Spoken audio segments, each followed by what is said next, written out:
Mi hijo pensó que no me daría cuenta cuando deslizó algo en mi caja de aparejos de pesca, alejándose con aire despreocupado.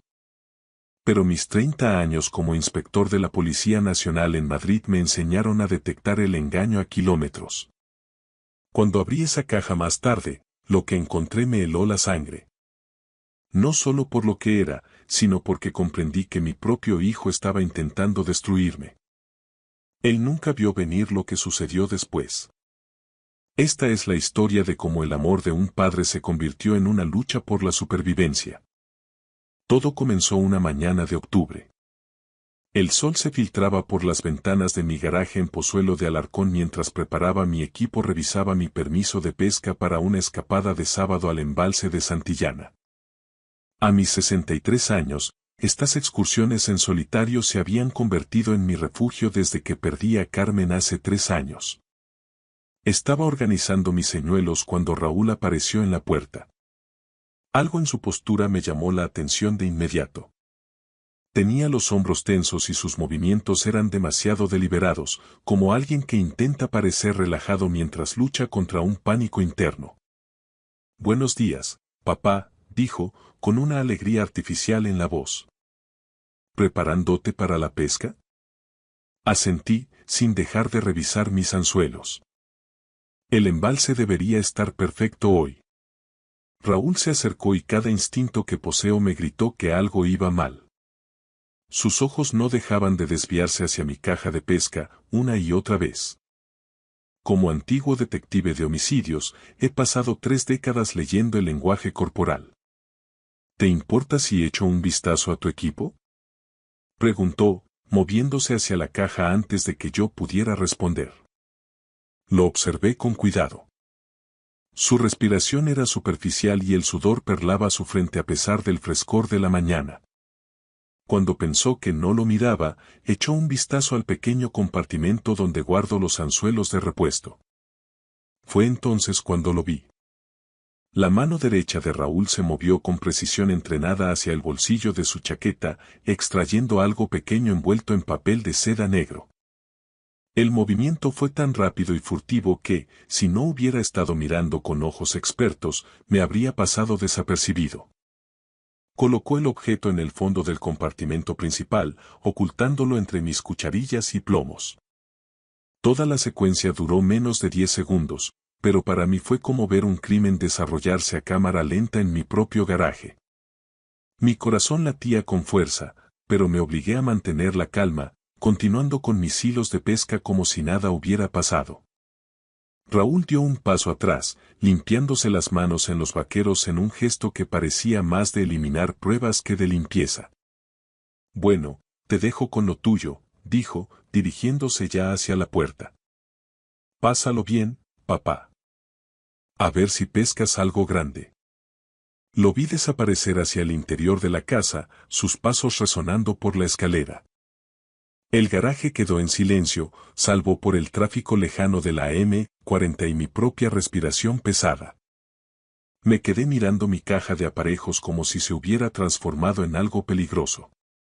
Sea lo que Raúl había escondido, estaba claro que no quería que lo encontrara de inmediato, pero parecía esperar que lo hiciera eventualmente. La contradicción no tenía sentido, a menos que quisiera que lo encontrara cuando ya fuera demasiado tarde para reaccionar. La comprensión me golpeó como un impacto físico. Mi propio hijo acababa de plantar algo entre mis pertenencias que esperaba que me causara graves problemas. Pensé en los últimos meses. Su desesperación creciente por el dinero, sus cambios de humor, la forma en que evitaba el contacto visual. Eran señales que yo había atribuido al estrés del desempleo y al duelo por Carmen. Señales que había ignorado porque lo amaba. Pero 30 años de servicio me habían enseñado que el amor puede cegarte ante la verdad. Y la verdad estaba allí, en mi caja de pesca, envuelta en papel negro como un regalo que nunca quise recibir. Me quedé allí, en medio de mi garaje, mirando fijamente la caja de pesca que ahora parecía una bomba de relojería. Mi mente retrocedió a la noche anterior. Tal vez debí verlo venir. Las señales estaban allí durante la cena, escritas en el rostro de Raúl con una desesperación que preferí ignorar. La noche del viernes había empezado con normalidad. Yo preparaba unos filetes a la plancha mientras Raúl ponía la mesa. El aire de octubre traía ese olor a castañas asadas típico de Madrid, y por un momento casi pareció que volvíamos a los viejos tiempos, cuando Carmen salía de la cocina quejándose de que tardaba demasiado con la carne. Pero Carmen ya no estaba. La silla vacía en nuestro comedor de Pozuelo era un recordatorio constante de todo lo que habíamos perdido hacía 3 años. Raúl había estado inusualmente callado, moviendo la comida por el plato sin probar bocado. Sus manos temblaban al alcanzar el vaso de agua, pero lo atribuía al estrés de buscar empleo. «Papá, necesito hablarte de algo», dijo finalmente, con la voz apenas por encima de un susurro. Reconocí ese tono de inmediato, era la misma voz que usaba cuando era adolescente y necesitaba dinero para alguna excursión del instituto. Pero Raúl ya tenía 28 años, y estas conversaciones se habían vuelto demasiado frecuentes. «¿Qué pasa, hijo?». Respiró hondo, tamborileando los dedos nerviosamente contra la madera de la mesa. «Estoy en problemas. Problemas de dinero. Necesito 50.000 euros». La cifra me golpeó como una bofetada. Solté el tenedor, estudiando su rostro bajo la luz tenue de la lámpara. Tenía los ojos inyectados en sangre y unas ojeras que lo hacían parecer mucho mayor. ¿Cuándo se había quedado tan delgado? ¿50.000? Repetí, intentando mantener la voz nivelada. Raúl, eso es más de lo que tengo de mis ahorros. ¿En qué clase de lío te has metido? Su mandíbula se tensó. Vi algo cruzar sus facciones. Ira, o tal vez una desesperación tan profunda que se había transformado en algo oscuro. ¿Acaso importa?, espetó. Soy tu hijo. Necesito ayuda. Claro que importa. Llevo meses ayudándote. El alquiler, la letra del coche, la compra. ¿A dónde va todo ese dinero? Raúl se levantó bruscamente, haciendo que la silla chirriara contra el suelo de parqué. Tú no entiendes a esta gente. No tienen paciencia. No van a esperar a que yo solucione mis cosas. ¿Qué gente, Raúl? Pero ya se estaba alejando hacia las escaleras. Olvídalo. Ya buscaré otra forma. Le llamé, pero la única respuesta fue el portazo de su habitación. Me quedé solo en la mesa, rodeado de platos a medio comer y con la creciente certeza de que mi hijo estaba metido en algo mucho peor que el simple desempleo. El resto de la noche transcurrió en un silencio incómodo. Recogí la cocina, vi el telediario y seguí mi rutina habitual mientras Raúl permanecía encerrado. Podía oírle caminar de un lado a otro sobre mi cabeza, hablando ocasionalmente por teléfono en tonos bajos y urgentes. Ahora, en mi garaje 12 horas después, esas llamadas furtivas cobraban un nuevo y siniestro significado.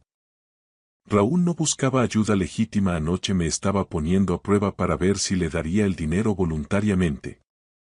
Al negarme, pasó al plan B. Lo que fuera que estuviera envuelto en ese papel de seda negro era la póliza de seguro de Raúl.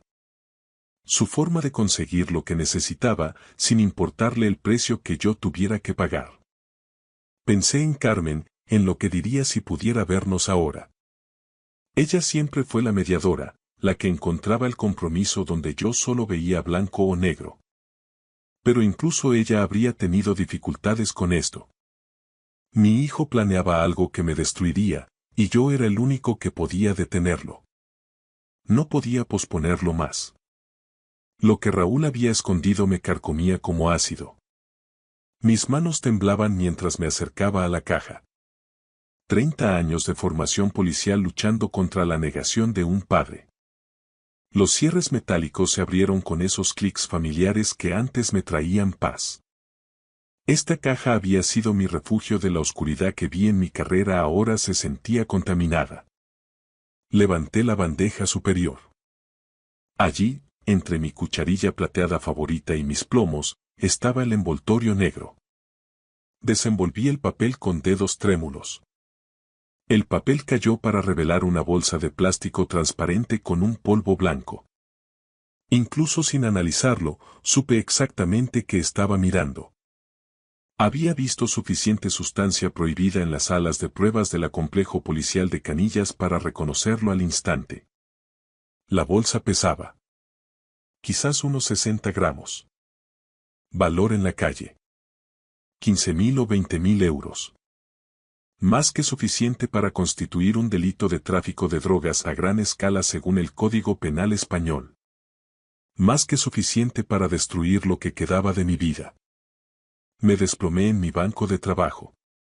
La bolsa se sentía como plomo fundido en mi palma. El garaje empezó a dar vueltas mientras la magnitud de la traición de Raúl caía sobre mí como una luz.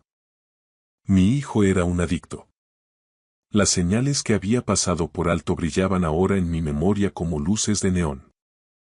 La pérdida de peso, los ojos rojos, los cambios de humor que atribuía al duelo.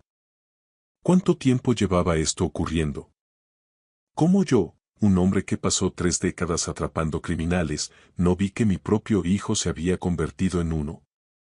Pero peor que la adicción era la traición. Raúl no había escondido la droga allí por accidente. Fue deliberado, calculado. Quería que encontraran esa mercancía, pero no hasta que fuera demasiado tarde. No hasta que alguien más lo encontrara primero. La comprensión me golpeó de nuevo. Raúl planeaba tenderme una trampa. Pensé en Carmen y en las promesas que le hice en su lecho de muerte sobre cuidar de nuestro hijo. Está perdido sin mí, Alejandro, me había susurrado. Prométeme que serás paciente con él. He sido paciente durante 3 años mientras Raúl caía en la adicción ante mis propios ojos. He sido paciente mientras vaciaba mis ahorros con supuestas emergencias. He sido paciente mientras el niño dulce que Carmen crió se transformaba en alguien a quien ya no reconocía. Lágrimas que no había derramado desde el funeral de Carmen quemaban mis ojos mientras miraba aquel paquete maldito. Esto ya no se trataba solo de dinero. Se trataba de supervivencia la mía. Si el plan de Raúl funcionaba, me arrestarían por tráfico de drogas. A mi edad, una condena de este tipo significaría pasar mis últimos años en el módulo de fuerzas de seguridad de la prisión de Estremera, mientras Raúl heredaba todo por lo que Carmen y yo habíamos trabajado toda la vida. El chico al que enseñé a pescar en este mismo garaje estaba dispuesto a destruirme para salvarse a sí mismo. Envolví aquella sustancia de nuevo en el papel de seda. Mis manos estaban más firmes ahora, la determinación fría reemplazó al shock. Raúl pensaba que estaba jugando al ajedrez con alguien que no conocía las reglas. Pero había olvidado que su padre pasó 30 años yendo un paso por delante de los delincuentes. Si mi propio hijo quería jugar a esto, iba a descubrir que me guardaba unos cuantos movimientos que no esperaba. Las emociones eran un lujo que no podía permitirme. Tenía que entender por qué. Entré en la casa y subí las escaleras hacia la habitación de Raúl. Al llegar al rellano, oí su voz a través de la puerta cerrada, urgente y suplicante. Te he dicho, Marco, que solo necesito una semana más. Mi padre se está poniendo difícil con el dinero, pero estoy en ello. Me pegué a la pared del pasillo, escuchando con cada instinto policial activado. No, no, por favor, no hagas eso. Tengo un plan. Para mañana por la noche tendré todo lo que necesitas. 50.000. Se me heló la sangre. Entonces escuché que hacía otra llamada. Elena, soy Raúl. Sí, sé que el pago del préstamo de la casa está atrasado, pero tendré el dinero mañana. No tendrás que iniciar el proceso de embargo. Casi se me doblan las rodillas. ¿Embargo? Raúl había usado mi casa como aval para algo y yo no sabía nada. 20 minutos después, Raúl salió de su habitación, vestido con ropa de entrevista, pareciendo compuesto a pesar del pánico que le acababa de oír. Me voy a esa entrevista de trabajo, papá, me gritó desde la escalera. Deséame suerte. Esperé hasta que escuché su coche salir del garaje y me puse manos a la obra. La habitación de Raúl contaba la historia a través de documentos que había intentado ocultar. Los extractos bancarios mostraban retiradas masivas de efectivo en los últimos 6 meses. Las facturas de tarjetas revelaban adelantos por un total de 30.000 euros, la mayoría realizados en el Casino Gran Madrid de Torrelodones. Pero fue el contrato de préstamo lo que me hizo temblar las manos. Elena Vázquez, una prestamista privada, le había dado a Raúl 80.000 euros usando mi casa como garantía. Mi firma había sido falsificada en documentos que ponían en riesgo todo lo que poseía. El panorama era cristalino. Raúl había dilapidado dinero que no tenía en el juego. Cuando las deudas del casino crecieron, pidió dinero a Elena, falsificando mi firma. Cuando ese dinero se acabó, recurrió a un tal Marco para conseguir drogas, probablemente planeando venderlas para pagar sus otras deudas. Ahora, ambos acreedores le pisaban los talones. Marco quería 50.000 euros para el domingo o Raúl se enfrentaría a consecuencias que iban más allá de la ruina financiera. Elena embargaría mi casa en cuestión de días. Atrapado entre dos personas peligrosas, Raúl había decidido sacrificar a su padre para salvarse a sí mismo. La trampa no era solo por dinero, era para eliminar a la única persona que podía impedir que perdiera todo lo que yo había construido. Sentado en su habitación, rodeado de pruebas de su traición, sentí que los últimos rastros de sentimiento paternal se evaporaban. Esto ya no era ayudar a un hijo con problemas, era sobrevivir. Fotografié los documentos con mi móvil antes de volver a esconderlos. Si esto llegaba a los juzgados, necesitaría pruebas de que Raúl había robado mi identidad. Pero primero, tenía que ocuparme de la amenaza inmediata. Lo que había en mi caja de pesca era una pistola cargada apuntando a mi futuro, no iba a dejar que Raúl apretara el gatillo. Regresé al garaje con paso firme y decidido. 30 años en el cuerpo me habían enseñado que la mejor defensa es un buen ataque. Raúl creía que estaba jugando con un aficionado, pero estaba a punto de descubrir que su padre aún guardaba trucos de sus años en activo. El paquete seguía exactamente donde lo había dejado, envuelto en ese papel de seda negro. Lo tomé, sintiendo su peso en la palma de mi mano. 60 gramos de polvo blanco que podían destruir mi vida o salvarla, dependiendo de dónde terminaran. A través de la ventana del garaje, vi su Honda Civic aparcado en la entrada. Era un coche de 10 años que yo mismo le ayudé a comprar cuando terminó la universidad, cuando aún creía que llegaría a ser alguien de provecho. Oí abrirse la puerta principal y la voz de Raúl gritando. Papá, el coche vuelve a hacer ruidos raros. Voy a pedir un Uber para ir a la entrevista, no quiero arriesgarme a quedarme tirado. Perfecto. Una mentira más para su colección, pero esta jugaba a mi favor. Buena idea, hijo, le respondí. Más vale prevenir que lamentar. Esperé a oír la llegada del Uber y cómo sus pasos se alejaban por el camino de la entrada. Entonces cogí las llaves de su coche, que siempre dejaba en el gancho de la puerta trasera. El maletero del Honda se abrió con un clic suave. Dentro había unas pinzas, una rueda de repuesto y una vieja bolsa de deporte que no usaba desde hacía meses. Aparté la bolsa y coloqué aquel paquete debajo, junto al paso de rueda, donde sería fácil de encontrar pero no visible a primera vista. Al cerrar el maletero, pensé en Carmen y en lo que diría si pudiera verme ahora. Ella siempre creyó en las segundas oportunidades y en el poder del amor para redimir los peores errores. Pero Carmen nunca se enfrentó a un hijo dispuesto a destruir a su propio padre para salvar el pellejo. Devolví las llaves a su sitio y regresé al garaje. Mi caja de pesca estaba abierta sobre el banco, ahora inocente sin su carga mortal. Limpié meticulosamente cada superficie que Raúl pudiera haber tocado, eliminando cualquier rastro. No se me escapaba la ironía.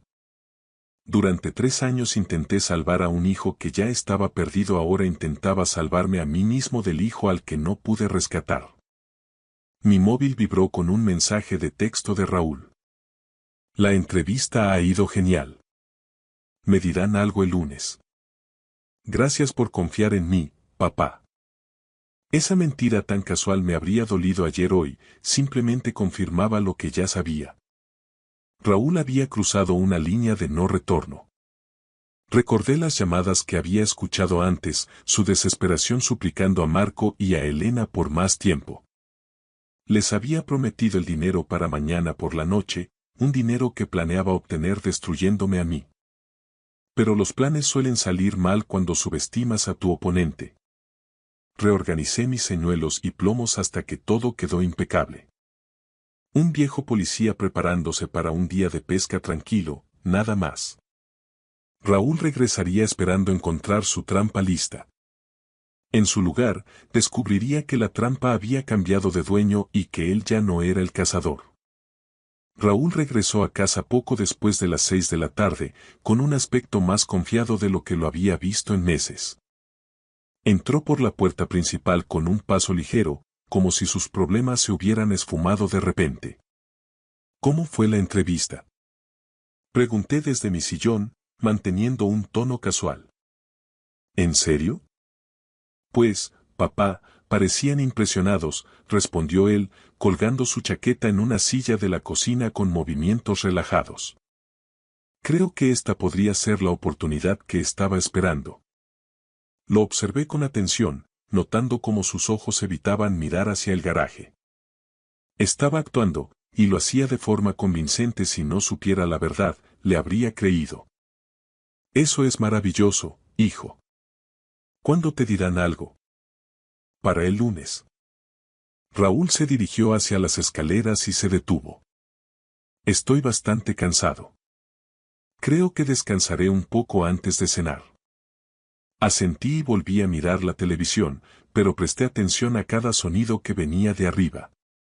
Cada crujido, cada conversación amortiguada a través de su puerta. No tardó mucho. A los 20 minutos, oí la voz de Raúl, urgente y excitada. Sí, quiero denunciar un caso de tráfico de drogas. Mi nombre es Raúl Hernández y tengo pruebas de que mi padre está traficando con sustancias prohibidas. Mi corazón martilleaba, pero me obligué a permanecer inmóvil. Este era el momento. Alejandro Hernández, 63 años. Ha estado escondiendo material ilícito en su caja de aparejos de pesca. Lo vi con una gran cantidad de esa sustancia esta mañana. Podía oír la satisfacción en su voz, el alivio de alguien que cree que sus problemas están a punto de solucionarse. Dio nuestra dirección en Pozuelo, describió la ubicación de la caja e incluso dio detalles sobre mis supuestos socios criminales. Sí, me mantendré a la espera. Por favor, dándose prisa. Temo que intente mover la droga. La ironía habría sido graciosa si no fuera tan trágica. Raúl tenía razón al temer que la droga se moviera. Lo que no sabía era que ya se había movido. Escuché cómo terminaba la llamada e inmediatamente marcaba otro número. Marco, soy Raúl. Sí, ya está hecho. La policía viene de camino para arrestar a mi padre. Tendrás tu dinero mañana. Luego, una tercera llamada. Elena, todo va según lo previsto. Una vez que lo arresten, tendré acceso a todo. Tu préstamo será pagado íntegramente. Me senté en mi salón escuchando cómo mi hijo orquestaba mi destrucción con eficiencia criminal. Una parte de mí estaba impresionada por su meticulosidad, el resto de mí sentía náuseas. 15 minutos después, vi el primer coche de la Policía Nacional entrar en mi camino, seguido de otros 2 vehículos y un coche camuflado. A través de la ventana, reconocí a la inspectora Sara Rodríguez, antigua compañera mía en la jefatura. Raúl bajó las escaleras, con el rostro convertido en una máscara de preocupada inocencia. Papá, hay coches de policía afuera. ¿Qué está pasando? Su actuación era impecable. Si no hubiera oído sus llamadas, habría creído que su confusión era genuina. El timbre sonó, agudo y autoritario. Era el momento. Raúl se movió hacia la puerta, pero yo me levanté primero. Yo abro, hijo. Mientras caminaba hacia la puerta, capté el reflejo de Raúl en el espejo del pasillo. Por un instante, cuando pensó que no lo miraba, su máscara se deslizó. La expresión que había debajo era fría, calculadora y completamente carente de remordimientos. Los agentes estaban a punto de entrar y mi hijo no tenía ni idea de que su plan perfecto estaba a punto de volverse contra él. Abrí la puerta y me encontré con la inspectora Sara Rodríguez, flanqueada por 2 agentes del grupo de estupefacientes con chalecos tácticos. Detrás de ellos, otros oficiales aseguraban el perímetro de mi propiedad. «Hola, Alejandro», dijo Sara, con una voz profesional pero cargada de pesar. «Tenemos que hablar». «Por supuesto, Sara, pasad». Raúl dio un paso al frente, mostrando una confusión perfecta. «Inspectora Rodríguez, ¿de qué se trata esto? ¿Está mi padre en problemas?» Sara nos miró a ambos, analizando la situación con la habilidad de una veterana de 20 años en el cuerpo. «Hemos recibido una denuncia por tráfico de drogas en este domicilio. Tenemos una orden judicial para registrar las instalaciones». ¿Tráfico de drogas? La voz de Raúl se quebró con un choque fingido. «Eso es imposible. Mi padre nunca». «Está bien, hijo», dije con calma. «Deja que hagan su trabajo». El agente al mando dio un paso adelante. «Sr. Hernández, tenemos información de que ha estado guardando sustancias ilegales en su caja de aparejos de pesca». Los ojos de Raúl brillaron con una cooperación servil. «Oh, eso está en el garaje. Puedo enseñaros exactamente dónde está». Seguí al grupo, observando el paso confiado de Raúl. Estaba tan seguro de su victoria. «Ahí está», señaló Raúl, «mi caja de pesca. Mi padre estuvo trabajando con ella esta mañana», se le veía muy nervioso. El agente abrió los cierres con precaución. Levantó la bandeja superior, revelando mi colección organizada de cucharillas y plomos. Buscó metódicamente en cada compartimento.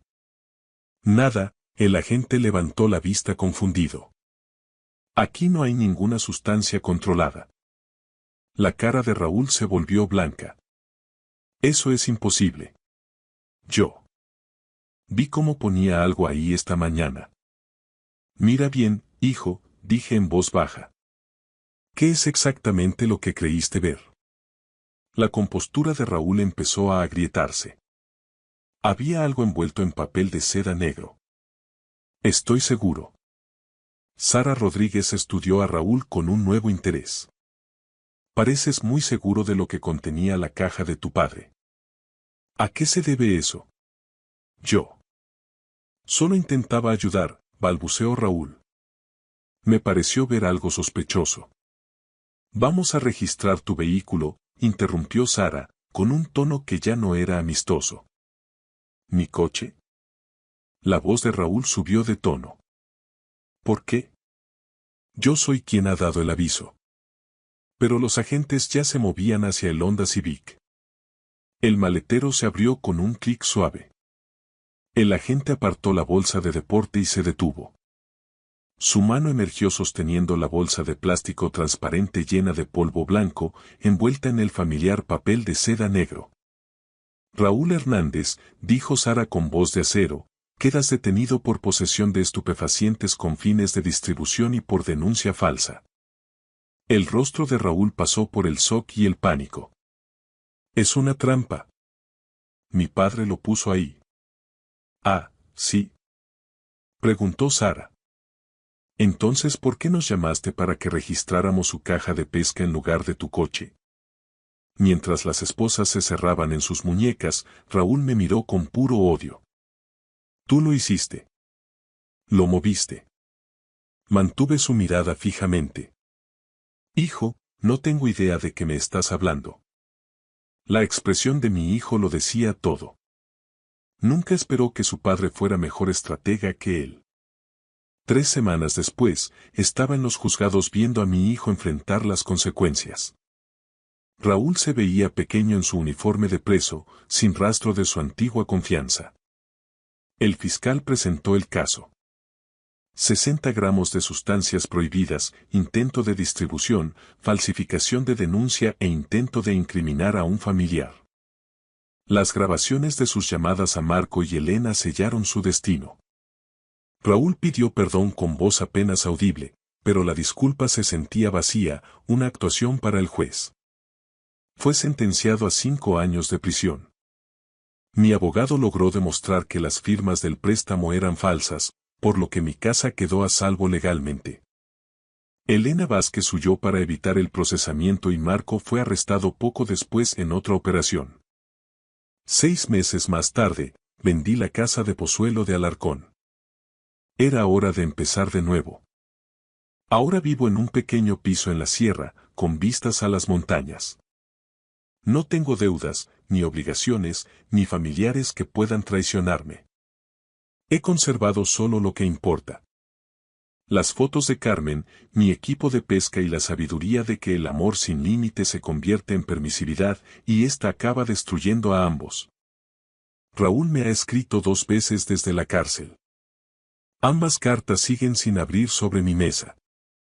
Hay puentes que, una vez quemados, es mejor dejar que se conviertan en cenizas. A veces, protegerse a uno mismo significa aceptar que la familia puede ser el enemigo. Yo elegí sobrevivir. Gracias por escuchar mi historia hasta el final. Si resonó contigo, dale like, escribe en los comentarios qué fue lo que más te tocó y no olvides decir de dónde eres. Suscríbete al canal, vienen muchas más historias. Cada mañana, durante 5 meses, me despertaba sin poder retener ni un bocado en el estómago. Perdí 15 kilos y 800 gramos. Mi pelo se caía a mechones. 3 médicos distintos me hicieron todas las pruebas imaginables y no encontraron nada malo. Luego, una tarde, un desconocido en una tienda de antigüedades miró el reloj que me había regalado mi hijo y su rostro palideció. Abrió la tapa trasera con manos temblorosas. Cuando vio lo que había dentro, me agarró de la muñeca. Quítese esto ahora mismo. Me quedé mirando la pequeña cápsula escondida en la carcasa. Mi hijo me lo había regalado para mi 60º cumpleaños. Las manos del relojero temblaban. Entonces, permítame mostrarle lo que ha hecho su hijo. Echando la vista atrás, debería haber sabido que algo iba mal aquella noche, pero la perspectiva siempre es más clara que el momento presente. Era mi 60º cumpleaños, 2 años después de que falleciera mi esposa, Margarita. Yo no quería celebrarlo, pero mi hija, Carmen, insistió. A mamá le habría gustado esto, papá, dijo ella, y tenía razón. Así que allí estaba yo, en mi salón de Madrid, una tarde de primavera con un puñado de personas que me querían. Mi hija, algunos vecinos y el viejo Paco de mi partida de dominó. Mi hijo, Alberto, llegó sobre las 7 de la tarde. Me sorprendió verle. No había aparecido mucho durante los últimos 6 meses, siempre demasiado ocupado con sus negocios inmobiliarios para visitarme. Pero allí estaba él, con esa sonrisa encantadora, sosteniendo una pequeña caja envuelta. ¡Feliz cumpleaños, papá! Me dio un fuerte abrazo. Carmen apareció desde la cocina y su mirada se detuvo en el regalo que Alberto tenía en las manos. Algo cruzó por su rostro. Sorpresa, tal vez sospecha. Desapareció antes de que pudiera estar seguro. Alberto me entregó la caja. Te he traído algo. Dentro, sobre terciopelo negro, había un reloj. No un reloj cualquiera. Era del tipo que ves en los escaparates de las joyerías de la calle Serrano y pasas de largo porque, ¿quién tiene ese dinero? Caja de plata, correa de piel, una esfera elegante con números romanos. Precioso. Alberto, esto es, no pude terminar. Él lo sacó de la caja y lo sostuvo a la luz. Papá, tú me enseñaste que el tiempo es lo más valioso que tenemos. Cada segundo con las personas que amamos importa, su voz flaqueó. Quiero que, cada vez que mires esto, recuerdes lo orgulloso que estoy de ser tu hijo. Se me cerró la garganta. Este era el chico atento que yo recordaba, no el extraño distante de los últimos meses. Gracias, hijo. Lo atraje hacia un abrazo. Es precioso. Póntelo, dijo él. Ajustó la correa de cuero alrededor de mi muñeca izquierda. El reloj se asentó allí, frío y sólido. Perfecto. Te queda muy bien. Levanté la muñeca, admirándolo. No sé qué decir. Solo prométeme una cosa. La mano de Alberto descansó sobre mi muñeca, sus dedos tocando el reloj. Prométeme que lo llevarás todos los días. No te lo quites. Quiero que pienses en mí cada vez que lo veas. Parecía una petición extraña, casi infantil, pero lo entendí. El duelo nos hace necesitar la conexión de formas curiosas. Lo prometo, dije con facilidad. Lo llevaré todos los días. Toda la cara de Alberto se relajó, como si le hubiera entregado algo de un valor incalculable. Gracias, papá. Carmen había estado callada durante todo esto, con los brazos cruzados. Es un reloj precioso, dijo con cautela. Muy generoso. Papá se lo merece. La sonrisa de Alberto permaneció fija. ¿A qué sí? Desde luego. La fiesta continuó. Comimos tarta, contamos historias y reímos, pero noté que los ojos de Alberto se desviaban constantemente hacia mi muñeca, comprobando, asegurándose de que el reloj siguiera allí. A las 10 de la noche, todos se habían ido excepto mis hijos. Alberto estaba recogiendo su abrigo cuando se detuvo en la puerta.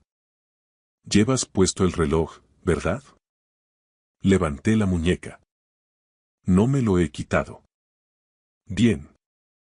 No lo hagas. Vale, manténlo puesto por mí. Lo haré. Te lo he prometido. Sonrió aliviado. Eres el mejor, papá. Te quiero. Después de que ambos se fueran, me quedé solo en mi tranquilo salón, mirando el reloj, captando la luz de la lámpara. Alberto siempre había sido detallista. Esto era solo su forma de mostrar amor. Le prometí que nunca me lo quitaría. Fue la promesa más fácil que jamás había hecho. En aquel entonces, pensaba que solo era un regalo de un hijo cariñoso. No sabía lo que realmente se escondía dentro de esa hermosa carcasa de plata. Una semana después, todo cambió. Me desperté y apenas llegué al baño antes de vomitar. Al principio, supuse que era algo que había comido. Quizá la ensaladilla rusa se había estropeado o había pillado un virus estomacal. Eso ocurre cuando tienes 60 años, tu cuerpo no se recupera como antes. Tomé antiácidos, bebí un poco de infusión de manzanilla y me dije qué pasaría. No pasó. Para la segunda semana, sentía náuseas cada mañana. No eran náuseas leves, sino de esas profundas que te provocan un sudor frío. No podía retener el desayuno. Las tostadas me daban arcadas.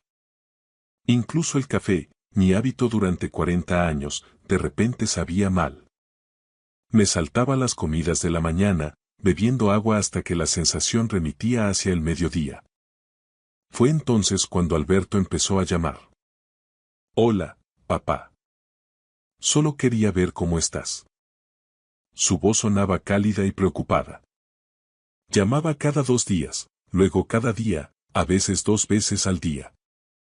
Estoy bien, decía yo. Solo un poco indispuesto. ¿Qué síntomas tienes? Náuseas, fatiga, algo más. En aquel momento, me pareció cariñoso. Un hijo preocupado por su padre que envejece. Mirando hacia atrás, veo lo específicas que eran aquellas preguntas, que detalladas, como si estuviera rastreando algo. Y siempre preguntaba. ¿Sigues llevando el reloj, verdad? Por supuesto, respondía yo, mirando mi muñeca. Me había acostumbrado a su peso.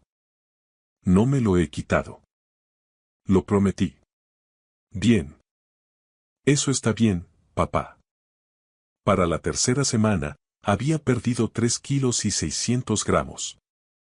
Lo noté cuando mi cinturón necesitó otro agujero. Carmen vino aquel domingo a comer, o al menos lo intentó. Apenas toqué la comida. Papá, tienes un aspecto horrible, dijo ella, cubriendo mi mano con la suya. ¿Cuándo fue la última vez que comiste bien? Simplemente no tengo hambre.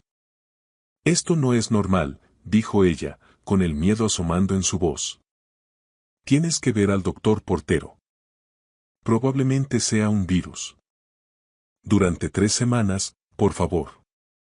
Prometí llamar el lunes. Esa tarde, Alberto pasó por casa con la compra. Caldo de pollo, galletas, infusión de manzanilla. He pensado que podrías necesitar esto, dijo, vaciando las bolsas en mi cocina. Me conmovió. El hijo, ausente durante medio año, traía sopa. Gracias, Alberto. Significa mucho. Él sonrió, luego miró mi muñeca. ¿Llevas el reloj todo el tiempo? Sí, incluso en la ducha. Tengo cuidado. Ayer me salpicó lavando los platos, pero lo sequé enseguida. Su cuerpo se puso rígido. Papá, tienes que tener cuidado. Lo sé. No pasa nada. No, espetó él. Ese reloj no es totalmente sumergible. Podrías estropearlo. Por favor, ten cuidado. La intensidad me sorprendió. Supuse que protegía un regalo caro. Lo tendré, lo prometo. Para la 4ª semana, no podía ignorarlo. Me subí a la báscula y me quedé mirando. 71 kilos y 700 gramos. Pesaba 79,5 en mi fiesta. Casi 8 kilos perdidos en un mes. En el espejo, mi cara parecía hundida, los ojos hundidos, la camisa me quedaba holgada. Esto no era un virus. Era algo serio. Llamé a Carmen. Tenías razón. Necesito al doctor Portero. Gracias a Dios. Pediré cita. Puedo hacerlo hoy mismo. Lo prometo. Llamé. El doctor Portero pudo verme el jueves por la mañana. Cuando se lo dije a Alberto, su respuesta fue rápida. Yo te llevo. No hace falta. Quiero hacerlo. Estoy preocupado. Quiero oír lo que dice. Sonaba natural. ¿Cómo iba a saberlo? Alberto me recogió temprano aquella mañana. Insistió en acompañarme, y yo estaba agradecido porque me sentía demasiado débil para conducir. El doctor Portero hizo todas las pruebas que se le ocurrieron. Análisis de sangre, de orina, incluso una ecografía. 4 semanas de náuseas constantes me habían desgastado. El doctor Portero había sido mi médico durante 15 años. En cuanto entré en su consulta, su cara se puso seria. Javier, has perdido mucho peso. Me ayudó a subir a la camilla, revisó mis constantes vitales, mis ojos y mi garganta. Calculo que entre 7 y 9 kilos. ¿Cuándo empezó esto? Hace un mes, justo después de mi cumpleaños. Necesitamos pruebas exhaustivas, tomó notas. Panel de sangre, análisis de orina, ecografía abdominal. Quiero descartarlo todo. Alberto se había quedado en la sala de espera durante mi examen, pero se unió a nosotros cuando el doctor Portero explicó las pruebas. ¿Qué busca específicamente? Preguntó Alberto, inclinándose hacia adelante. Función hepática, función renal, infecciones, problemas digestivos. El doctor Portero me miró. Seremos minuciosos. Gracias, doctor. La mano de Alberto descansó en mi hombro. Solo queremos saber qué pasa. Las pruebas ocuparon casi toda la mañana. Durante todo el tiempo, sentí la presencia de Alberto en la sala de espera, haciendo de buen hijo. Una semana después, el doctor Portero me llamó para los resultados.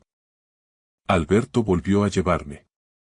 Señor Pérez, tengo que admitir que estoy desconcertado. El doctor Portero extendió los informes de laboratorio sobre su escritorio. Todo ha salido normal. El recuento sanguíneo, las enzimas hepáticas, la función renal. Todo dentro de los rangos normales. La ecografía no mostró anomalías. Me quedé mirándolo. Pero estoy perdiendo peso. Apenas puedo comer. Algo va mal. Lo sé. Puedo verlo, golpeó su bolígrafo. Le voy a derivar a una gastroenteróloga. La doctora Rodríguez es excelente. Quizás sea algo que estas pruebas no detectan. Las pruebas salieron limpias. Eso debería haber sido una buena noticia. En cambio, solo profundizó el misterio. En el coche de Alberto, de camino a casa, me senté en silencio mirando por la ventana. ¿Cómo podía estar todo normal cuando me sentía tan fatal? No te preocupes, papá.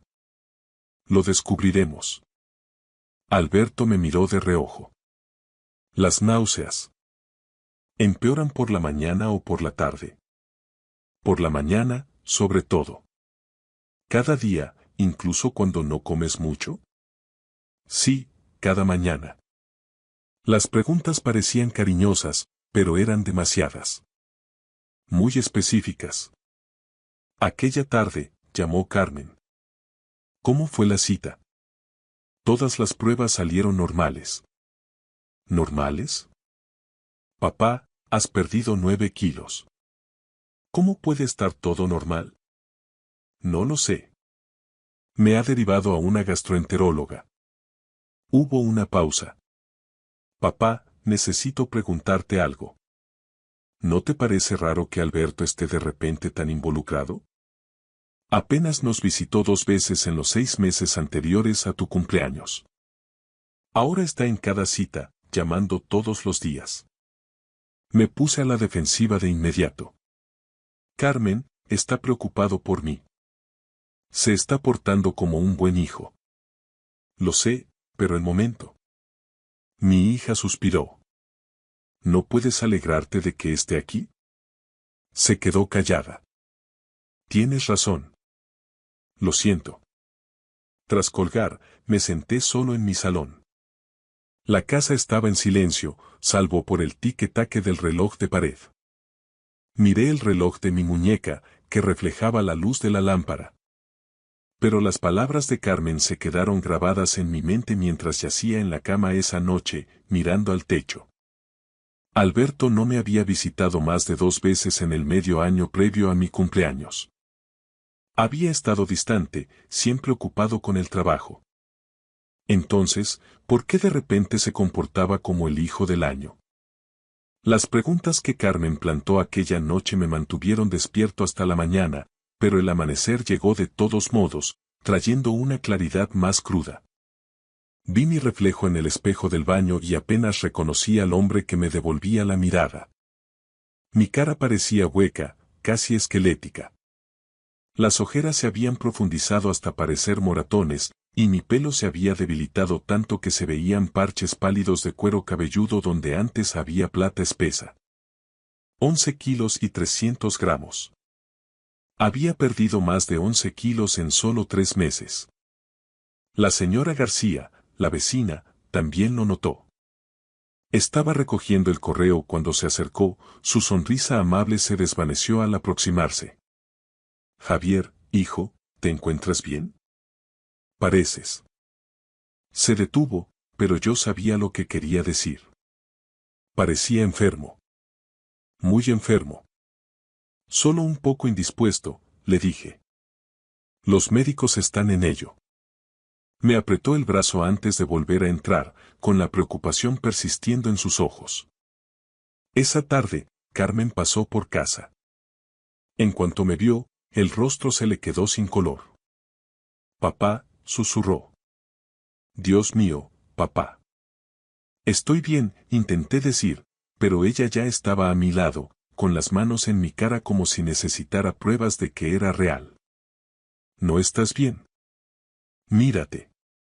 Tu pelo, me tocó la cabeza, suavemente, con lágrimas formándose. ¿Por qué no me dijiste que era tan grave? Antes de que pudiera responder, la voz de Alberto llegó desde la cocina. Hola, papá. He traído la compra. Tengo ese caldo que te gusta.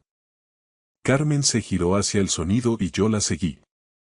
Alberto estaba desempaquetando bolsas, moviéndose por mi cocina como si le perteneciera. Caldos ecológicos, galletas sencillas, infusión de manzanilla. La imagen perfecta de un hijo devoto. Alberto, dijo Carmen con tensión. ¿Puedo hablar contigo? Él levantó la vista, con la preocupación cuidadosamente dispuesta en su rostro. Claro. ¿Pasa algo? No, no pasa nada bueno, ella dio un paso al frente. Papá está perdiendo el pelo. Pesa. ¿Cuánto, papá? ¿70 kilos? Has estado aquí casi todos los días durante semanas. ¿Cómo es que no tienes pánico? Tengo pánico, respondió Alberto con calma. Por eso estoy aquí. Alguien tiene que cuidar de él. No estabas aquí hace 6 meses. Estoy aquí ahora, Carmen. ¿No es eso lo que importa?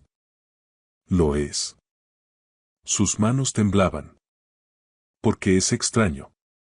Apenas llamaste a papá durante medio año y, de repente, estás preparando comidas y haciendo de enfermero. La mandíbula de Alberto se tensó. ¿De verdad vas a hacer esto ahora? Papá está enfermo y estás centrando esto en mí. Lo centro en el hecho de que algo va mal. Sí, papá está enfermo. Eso es lo que va mal, se giró hacia mí. Papá, ¿puedes hablar con ella? Se está comportando de forma paranoica.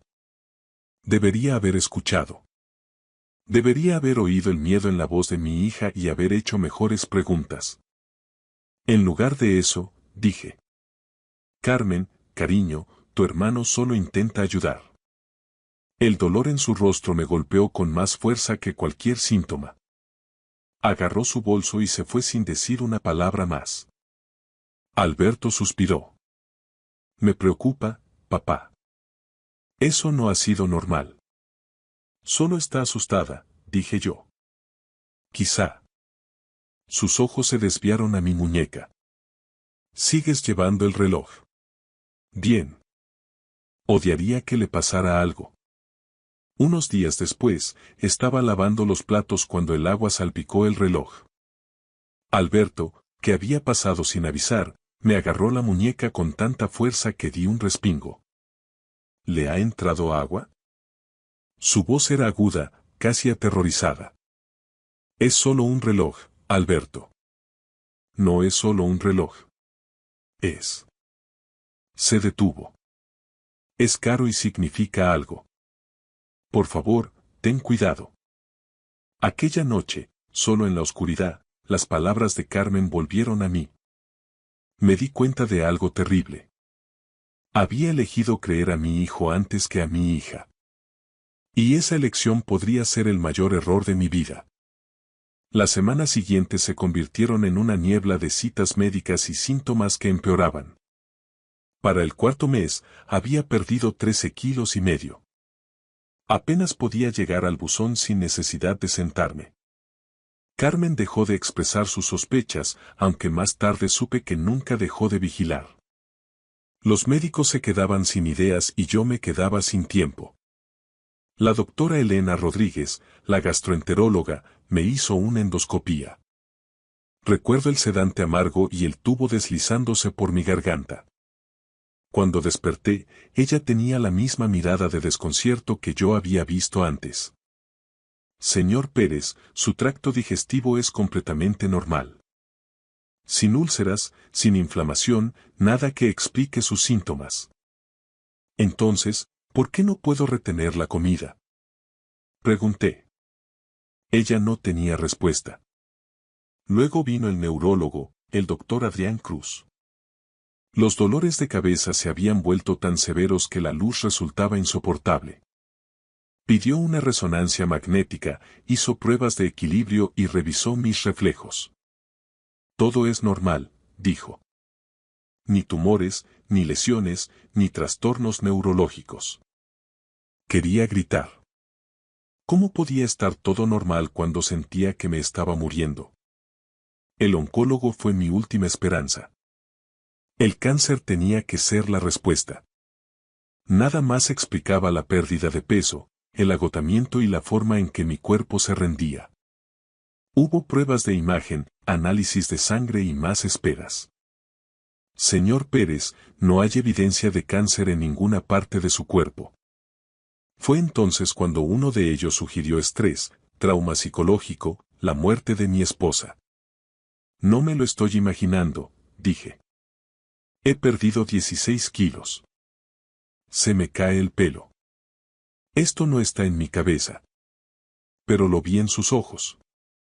Pensaban que el duelo me estaba enfermando. Alberto vino aquella tarde y me encontró sentado a oscuras. ¿Cómo ha ido, papá? Creen que estoy loco, dije. Creen que me estoy haciendo esto a mí mismo. Se sentó frente a mí y algo en su expresión me inquietó. ¿Era decepción? Papá, quizá, vaciló.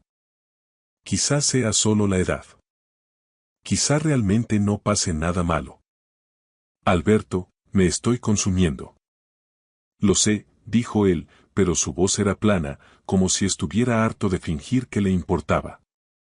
El pensamiento cruzó mi mente y se desvaneció. Otra idea paranoica influenciada por Carmen. Una que intenté ignorar desesperadamente. Esa noche fue la peor de todas. Vómitos. Un dolor de cabeza tan violento que pensé que el cráneo se me partiría. A las 3 de la mañana, tomé una decisión. Necesitaba aire. Necesitaba salir de esa casa que se sentía como una tumba. A la mañana siguiente, conduje hasta el centro de Madrid, aparqué en una calle secundaria que no reconocía y empecé a caminar sin destino, solo necesitando moverme. Deambulé por una manzana tranquila de pequeñas tiendas. Antigüedades, una librería de segunda mano, un café con mesas vacías. Entonces vi un escaparate estrecho con una ventana llena de relojes antiguos, cuyas esferas captaban la luz del sol. Vi mi reflejo en el cristal y apenas me reconocí. Mejillas huecas, ojos hundidos, piel del color de un periódico viejo. Luego miré más allá de mi reflejo, hacia el interior de la tienda. Algo me empujó hacia esa puerta. Quizá fueron los relojes recordándome el que llevaba en la muñeca. Quizá fue el azar. O quizá, como he llegado a creer, fue algo superior que me guiaba exactamente a donde necesitaba estar. Empujé la puerta, sin saber que ese paso cambiaría todo lo que vendría después y desentrañaría la verdad que más temía. Un suave timbre sonó sobre mi cabeza. La tienda olía a madera vieja, metal, pulimento e historia. Cientos de piezas de relojería cubrían las paredes, su suave tic-tac creando una extraña paz. Estaba tan débil que tuve que agarrarme a una vitrina solo para mantenerme en pie. Buenas tardes. Bienvenido. Siéntase libre de mirar. Un hombre de avanzada edad emergió de la parte trasera. De unos 65 años, pelo plateado y ojos amables que no pasaban nada por alto. Asentí, moviéndome lentamente hacia una vitrina de relojes de bolsillo antiguos. Siempre he apreciado la buena relojería. Él se acercó, genuinamente interesado. Tiene usted buen gusto. Es un reloj precioso el que lleva. ¿Puedo preguntarle dónde lo consiguió? Mi hijo me lo regaló por mis 60 cumpleaños, hace 5 meses. Algo cambió en su expresión. 5 meses. Hizo una pausa. Perdone si soy indiscreto, señor, pero ¿se ha sentido mal últimamente? Me quedé mirándolo. ¿Cómo lo sabe? Su voz era suave. Llevo 42 años en esto. Noto las cosas. Sus ojos tienen un tinte amarillento. Su piel está muy pálida. Está temblando. ¿Y ese reloj? Se detuvo. ¿Puedo examinarlo solo un momento? Dudé, era la primera vez que realmente me planteaba quitármelo, y luego acepté, desabrochándolo. Mi muñeca se sentía desnuda sin él. Lo examinó con una lupa de joyero, sopesándolo en su palma. El peso no es el adecuado para una pieza de este tamaño. Lo llevó a su banco de trabajo al fondo, utilizó una herramienta pequeña y especializada, abrió con cuidado la tapa trasera y allí estaba. Un compartimento oculto, una diminuta cápsula de vidrio sellada que contenía un líquido transparente. Su rostro se puso grave. Me miró con algo parecido al miedo. Señor, necesito que me escuche con mucha atención. Señaló la cápsula. Este compartimento fue fabricado a medida. Está diseñado para una liberación lenta. Unas perforaciones microscópicas permiten que el vapor escape gradualmente cuando se calienta con el calor corporal. Me miró a los ojos. En 42 años, solo he visto este tipo de modificación unas pocas veces. Nunca para buenos fines. La habitación dio vueltas. ¿Qué está diciendo? Creo que ha estado expuesto a algo dañino, una sustancia tóxica a través de este reloj. Me agarré al borde de su banco. Eso no es posible. ¿Cuánto tiempo hace que está enfermo? 5 meses, desde que empecé a llevarlo. ¿Y los síntomas? Náuseas, pérdida de peso. 15 kilos. Caída del pelo. Los médicos no encuentran nada porque no buscan esto, su voz era firme pero amable. Esto no ha sido un accidente. Alguien modificó este reloj específicamente para hacerle daño. El rostro de Alberto pasó por mi mente. No te lo quites nunca, papá. Promételo. El pánico cuando le salpicó el agua. Las llamadas diarias. Sigues llevándolo, ¿verdad? Su decepción cuando los médicos no encontraban nada. La voz de Carmen meses atrás. Algo no va bien aquí. Mi hijo, susurré, mi propio hijo me dio esto. Francisco, luego sabría su nombre, me miró con tal compasión que algo se rompió dentro de mi alma. Lo siento mucho, pero tiene que entenderlo. Si sigue llevando esto, no sobrevivirá mucho más. Me quedé mirando el reloj abierto sobre su banco, la hermosa caja de plata, la cámara oculta, el arma que mi hijo me había puesto en la muñeca con una sonrisa y un discurso sobre lo precioso que era el tiempo. Las manos de Francisco me sostuvieron cuando mis rodillas empezaron a flaquear. No vuelva a ponerse ese reloj, dijo con firmeza. Y no vaya a casa. Tiene que ir directo a la comisaría de policía ahora mismo. Mis manos temblaban tanto que apenas podía agarrar el mostrador. Francisco me guió a una silla en el taller trasero. Siéntese antes de que se desplome, dijo suavemente. Me trajo agua, pero no pude beberla. Tiene que haber otra explicación, dije. Alberto no lo haría. No podría. Francisco acercó un taburete, sentándose a mi altura. Su voz era amable pero firme. ¿Cuándo empezaron exactamente sus síntomas? Aproximadamente una semana después de mi cumpleaños, después de que me diera el reloj. Y él insistió en que lo llevara constantemente. Recordé. Me hizo prometer que nunca me lo quitaría. Lo comprobaba cada vez que me veía. Mi voz se quebró. Francisco esperó y luego dijo con cuidado. Señor Pérez, tengo que hacerle algunas preguntas difíciles. ¿Tiene activos significativos, seguros de vida? La pregunta me golpeó como agua helada. Sí, Tengo una póliza de seguro de vida de 1,5 millones de euros y voy a dejar mi propiedad frente al embalse de San Juan a mis hijos. Vale más de 2 millones. ¿Tiene su hijo problemas financieros? La cara de Alberto volvió a mi mente. Sus vagos comentarios sobre tiempos difíciles en el trabajo, sus preguntas sobre cuándo pensaba vender la casa del embalse, cuánto valía. La tensión por el dinero que yo había achacado a la economía. No lo sé, dije. Nunca lo dijo directamente. ¿Cuándo se actualizó por última vez la póliza del seguro? No la he mirado en años. Señor Pérez, modificaciones como estas son caras, dijo Francisco. Trabajo a medida, trabajo ilegal. Eso significa planificación, desesperación. La habitación se inclinó. Oh, Dios. Planeó esto durante meses. Mi propio hijo. La mano de Francisco descansó firme en mi hombro. Sé que esto es devastador, pero tiene que actuar ya. Cada día que llevó ese reloj, más de esa sustancia entró en su sistema. Necesita atención médica y protección. Escribió su información de contacto. Testificaré sobre lo que he encontrado. Ayudaré en lo que pueda, pero ahora mismo necesitamos llevarle a un lugar seguro. No puedo ir a casa, dije. Si sabe que lo he descubierto. Yo mismo le llevaré a la comisaría. Algo se rompió dentro de mí en ese momento. No solo por lo que Alberto había hecho, sino por lo que significaba.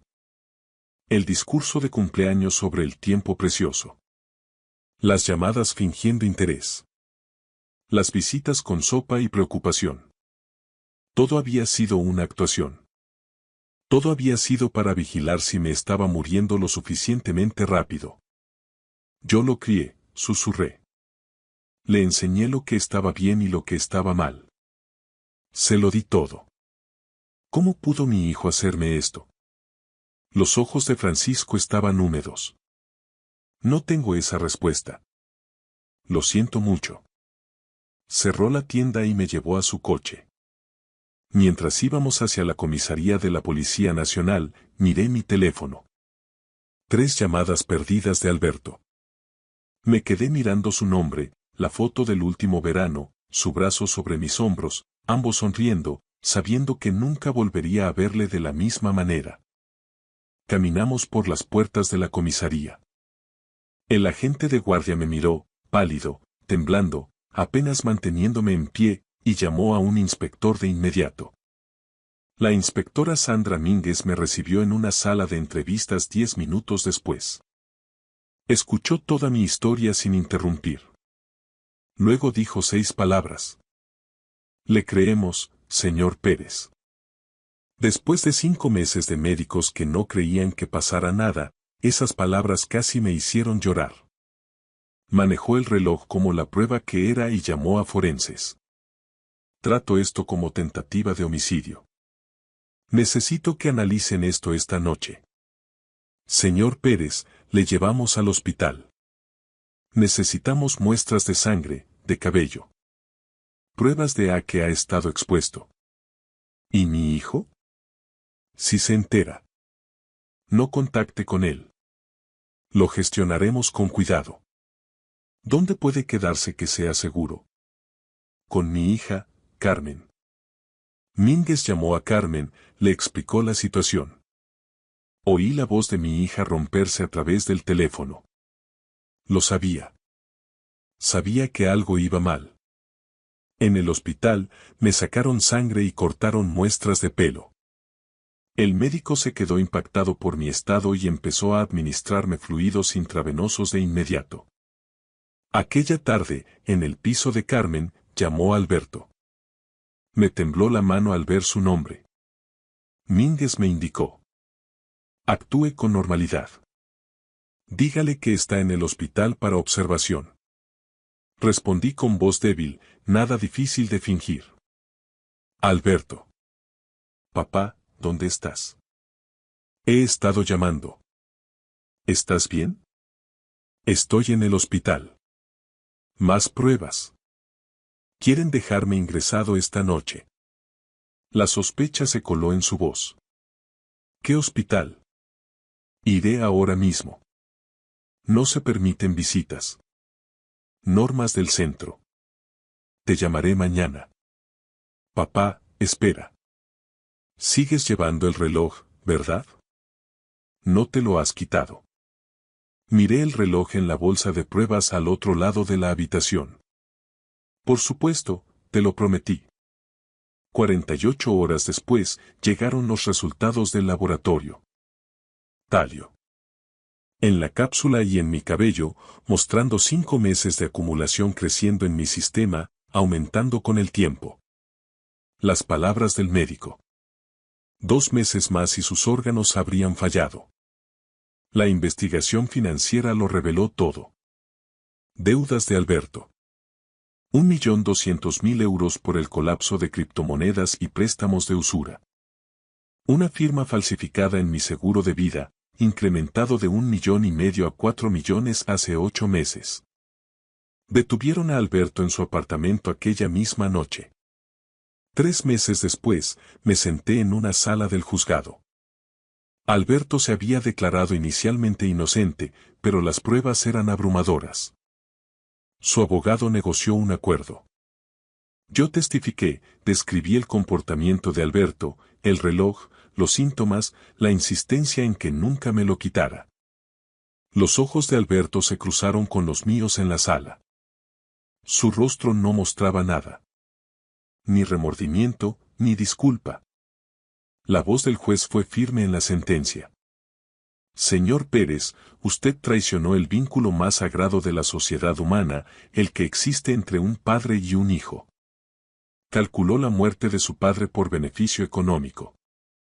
Este tribunal le condena a 25 años de prisión. Se llevaron a Alberto esposado. No me miró ni una vez. No sé si eso lo hizo más fácil o más difícil.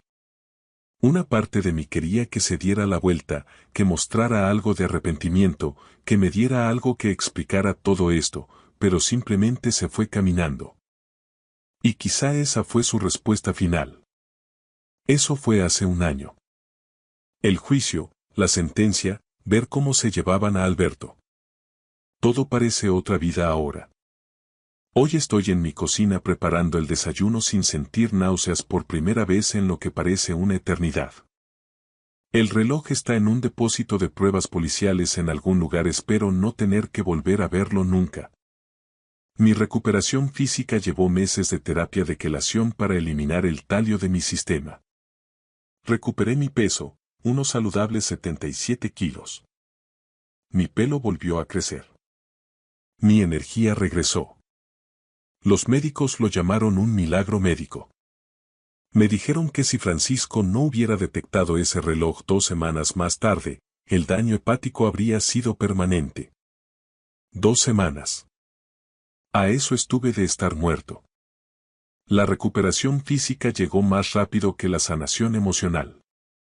Sigo viendo a un terapeuta 2 veces al mes. Estoy aprendiendo a procesar lo que significa que tu propio hijo calcule tu muerte por dinero. Probablemente nunca entenderé del todo por qué lo hizo Alberto. Quizá ni él mismo lo sepa.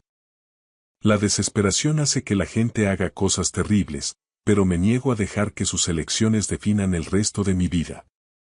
Mi hija me salvó la vida al confiar en sus instintos cuando yo no quería escuchar. Carmen y yo cenamos juntos 2 veces por semana ahora. Ya no doy ese tiempo por sentado.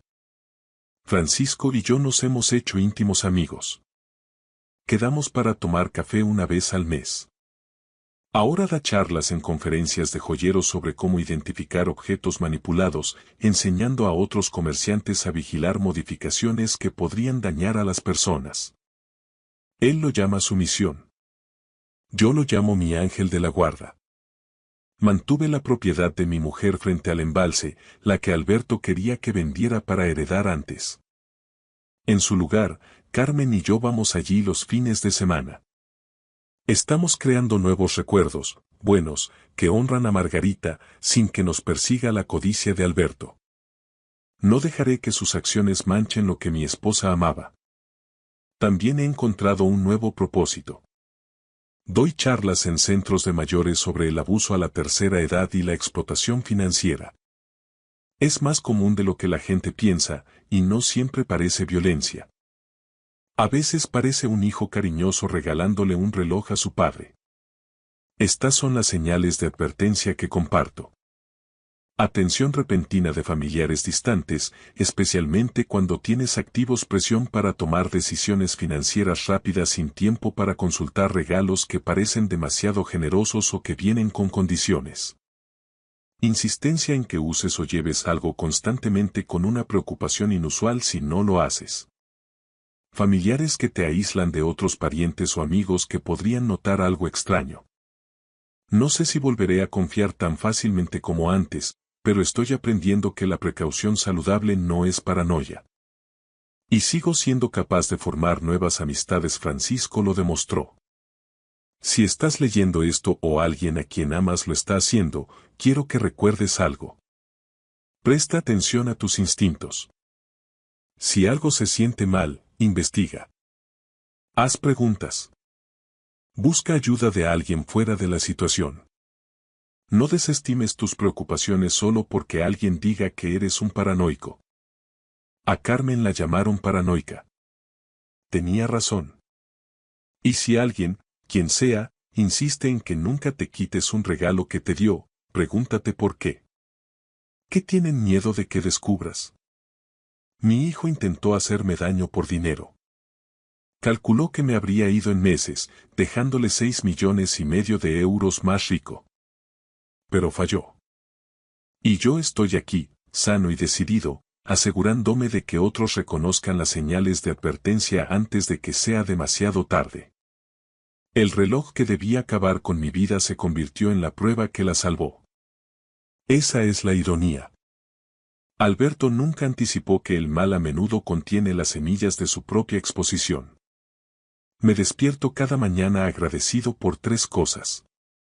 Una hija que no dejó de hacerse preguntas, un desconocido que conocía los relojes lo suficiente como para detectar el peligro y una segunda oportunidad para que los años que me quedan cuenten para algo. Tu vida puede depender de prestar atención a esas pequeñas señales. Confía, pero verifica. Ama a tu familia, pero mantente alerta. Y lo más importante, escucha cuando la gente que realmente se preocupa por ti te habla, como mi hija Carmen, que vio la verdad cuando yo me negaba a hacerlo. Prestad atención a vuestros padres, a vuestros abuelos. Estas historias no son solo entretenimiento, son advertencias. La conciencia puede prevenir una tragedia. Gracias por escuchar mi historia hasta el final. Si resonó contigo, dale like, escribe en los comentarios qué fue lo que más te tocó y no olvides decir de dónde eres. Suscríbete al canal, vienen muchas más historias.